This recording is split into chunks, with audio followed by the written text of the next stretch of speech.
Hi, welcome back to this another session of Quant Master. तो first session में पूछे गए आखिरी सवाल को आज हम डिस्कस करने वाले हैं। तो सवाल आपके सामने स्क्रीन पर लिखा हुआ है, तो बोर्ड पर आप पढ़ सकते हैं। तो मैं आपके लिए इसको पढ़ देता हूं। तो यहाँ लिखा है कि 1 ABCDE into 3 it gives me another 6 digit number ABCDE1। ये सवाल कैट में कई बार पूछा जा चुका है और दूसरे एग्जाम्स के अंदर भी काफी बार ये सवाल आ चुका है। तो यहाँ पे सवाल क्या पूछा है, find the value of A plus B plus C plus D plus E। तो ये 6 डिजिट का नंबर है जिसमें फर्स्ट डिजिट 1 है, बाकी 5 डिजिट नहीं बताए हैं क्या है। उनके बारे में इतना जरूर बताया है कि these are all single digit numbers, क्योंकि एक 6 डिजिट का नंबर है। ठीक है, तो हमें ये जो बाकी 5 डिजिट हैं A B C D E, इनका सम बताना है। And only the relation known to us is this one, is 1 ABCDE when multiplied by 3 it gives me ABCDE1। तो इस सवाल को सॉल्व करने के बहुत सारे तरीके हैं। अगर ऑप्शंस हो तो कई बार लोग इसको लॉजिकली भी ऑप्शंस को नेगेट करके सॉल्व कर सकते हैं। हम सारे मेथड्स देखेंगे, ठीक है, ताकि आपकी अंडरस्टैंडिंग अच्छी हो सके। तो सबसे पहले सॉल्व ही करते हैं। सॉल्व कैसे करें, लेट्स चेक द नंबर्स। आप मुझे सोचकर बताइए, इस 3 को E से मल्टीप्लाई करने पे 1 आना चाहिए ना लास्ट में। तो ऐसा कौन सा डिजिट है जिसको 3 से मल्टीप्लाई करने पे लास्ट में 1 आता है, सोच के बताइए। Yes, it is 7। तो 3 टाइम्स 7 गिव्स यू 21, है ना। 3 टाइम्स 7 इज 21, 1 and 2 कैरी। ठीक बात है, लेट्स कंटिन्यू। तो अभी 3 इंटू डी प्लस 2 करने से ई मिलना चाहिए, राइट। बट ई आपको मालूम है क्या क्या डिजिट है? हाँ, ई ये रहा, जो ई ये 7 है वही तो ये भी ई है। ये कोई डिफरेंट थोड़े ना है, ये 7 ही है। तो ये कैसे आना चाहिए, 3 इंटू डी प्लस 2 करके। तो ये 2 प्लस नहीं किया होता तो 3 इंटू डी मस्ट एंड इन 5, क्योंकि ये 2 ऐड करने के बाद 7 बनना था। आई होप आपको ये बात समझ में आ गई है। तो क्विकली आगे चलते हैं। तो 3 into D should and in 5। तो 3 को किससे मल्टीप्लाई करूंगी 5 में एंड करे? There is only one digit possible, that is 5। तो 3 times 5 is 15। 15 plus 2 17, 7 and 1 carry, right? Again going by the same logic, d की वैल्यू 5 है तो यहां पर भी d 5 ही आएगा। तो ये d 5 है और ये 5 कैसे आया, ये आया है 3 इंटू सी प्लस 1 करके। अगर 1 ना किया होता तो 3 into C must end in 4। तो 4 में एंड करे ऐसे, c की वैल्यू क्या होनी चाहिए, 8, because 3 times 8 is 24 plus 1 makes it 25, तो 5 and 2 carry।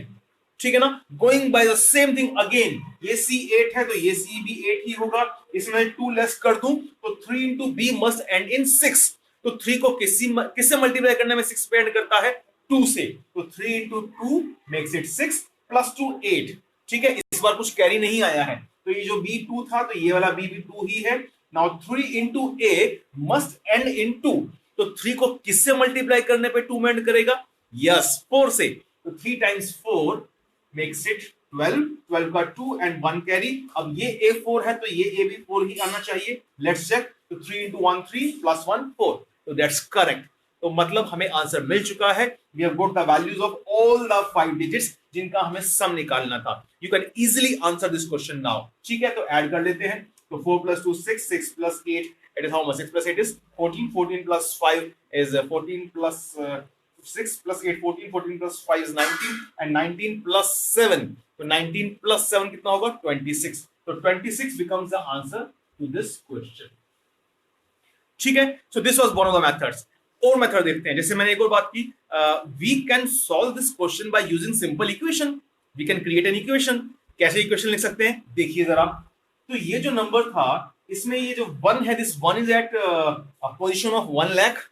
इसको आप 1 लाख प्लस ABCDE बोल सकते हो ना, बिल्कुल। तो अगर मैं इस नंबर को लिखूं तो I can write it as 100000 plus this 5 digit number ABCDE, right. ठीक है, अभी this number is multiplied by 3 times, इसको 3 से मल्टीप्लाई कर रहे हैं, then we are getting this result, है ना। अब इसको ध्यान से देखो तो ये क्या बना है, दिस इज ABCDE, उसके बाद 0 प्लस 1। इस 1 को अलग कर देता हूं तो ये बाकी नंबर क्या बचेगा, it is 10 times ABCDE plus 1। ठीक है, तो this can be written as 10 times this ABCDE plus 1। I hope this thing is clear. ये बात सभी को समझ में आ गई है ना। ए बी सी डी ई 1, इसका मतलब है A B C D E 0 plus 1। For example अगर अपने पास नंबर है 1 2 3 4, तो क्या इसको आप 1 2 3 0 प्लस 4 नहीं लिख सकते हो? लिख सकते हो ना। तो ये 1 2 3 0 कैसे आया? It means it is 10 times 123 plus 4। बिल्कुल ऐसे ही मैंने इसको लिखा है, this is 10 times A B C D E plus 1। ठीक है, that's the equation I have written here. So let's simplify this. तो this is 3 times A B C D E and this is 10 times A B C D E. इस 3 times को उठा के दूसरी तरफ लेकर जाऊंगा तो कितना बन जाएगा? It will be 7 times A B C D E. Okay, ये 1 है और यहां पर ये 3 लाख है। 3 लाख में से 1 लेस करूंगा तो कितना बचेगा? It is going to be 2,99,999। ठीक है, 2,99,999। So now you can easily find out the value of A, B, C, D, E just dividing this number by 7. So we have got our answer. This A, B, C, D, E comes out to be this number divided by 7. तो 7 से इसको divide करूंगा तो कितना आएगा? 7 4s are 28, बचा 1 19, तो 7 2s are 14, बचा 5 59, 7 8s are 56, बचा 3 39, तो 7 5s are 35, बचा 4 7 7s are 49. So A B C D E comes out to be 42857, जो हम ऑलरेडी निकाल ही चुके थे। ठीक है, so this is another method by using equation। और एक और बात मैंने जो आपको बोली, logically also by negating the options you can do it। How? Quickly understand। देखिए ध्यान से, ये 1 A B C D E, ये जो भी नंबर है इसको 3 से मल्टीप्लाई किया। ठीक है, इसको 3 से मल्टीप्लाई किया, that means this resulting number, this A B C D E 1, बताइए ये किसका मल्टीपल होगा? Yes, it is going to be multiple of 3, है ना? क्यों? क्योंकि ये नंबर कैसे आया है? किसी नंबर को 3 से मल्टीप्लाई करने के बाद। दैट मींस ये जो नंबर बना है, इस resulting number is certainly multiple of 3।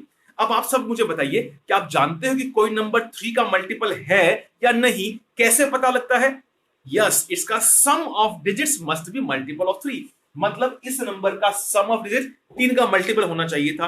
अच्छा, ये रूल तो और भी कहीं एप्लीकेबल होता है ना? हाँ, 9 में भी होता है। तो 3 और 9 दोनों के लिए सेम रूल है कि sum of the digits must be multiple of 3 और 9 if the number is to be divisible by 3 और 9। खैर, फिलहाल यहां पर ये नंबर 3 का मल्टीपल है, तो इसका सम ऑफ डिजिट 3 का मल्टीपल होगा। थोड़ा सा ध्यान से देखिए, जो इसमें डिजिट्स हैं वही तो इसमें भी डिजिट्स है ना? बिल्कुल, ये वही तो डिजिट्स है। तो can I say that this number is also multiple of 3? Certainly, क्योंकि वही तो डिजिट्स हैं। इसका सम ऑफ डिजिट्स फिर से 3 का मल्टीपल बनने वाला है।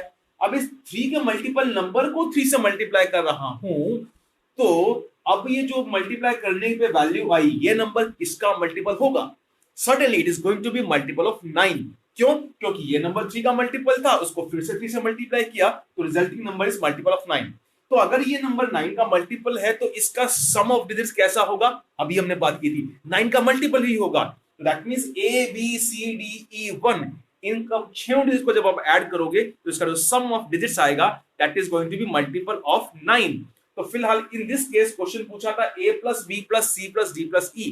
तो अगर मेरे पास यहाँ पे ऑप्शंस अवेलेबल हैं, so I know that this sum is going to be certainly 9 का मल्टीपल -1। क्यों -1? Because of this one।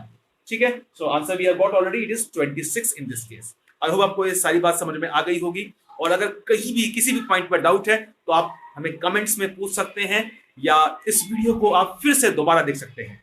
Thanks.